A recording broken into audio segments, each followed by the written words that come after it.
Rumaragas magpala po sa ating lahat para sa ating pangaraw-araw na talata. Tayo ngayon nasa Exodus Kapitulo 12 simula versikulo 29 hanggang versikulo 30. Nang hating gabing yaon, pinatay ni Yahweh ang lahat ng panganay na lalaki sa buong Ehipto. Mula sa panganay ng Paraon na tagapagmana ng trono hanggang sa anak ng bilanggong nasa piitan.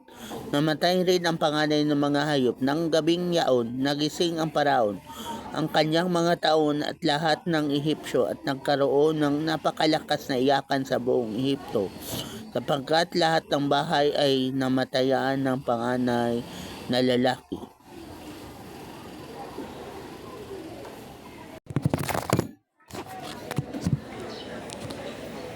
So sa passage na to, tinampad ng Panginoon ang kanyang sinabi at namatay nga yung mga panganay ng mga Egyptians.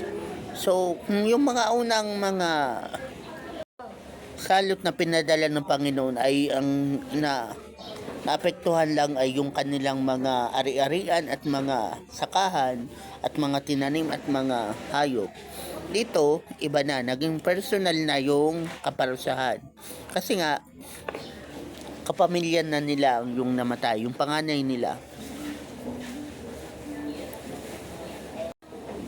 So, ganun talaga si Lord na pag minsan, kinakailangan na maging personal yung kaparusahan, yung punishment nagiging ng personal. At dito sa passage na to, namatay yung mga panganay. So, kumbaga,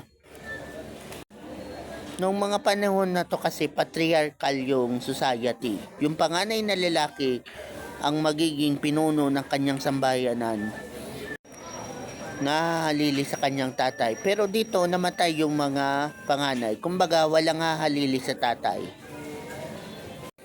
Kaya itong kaparusahan na to ay naging personal.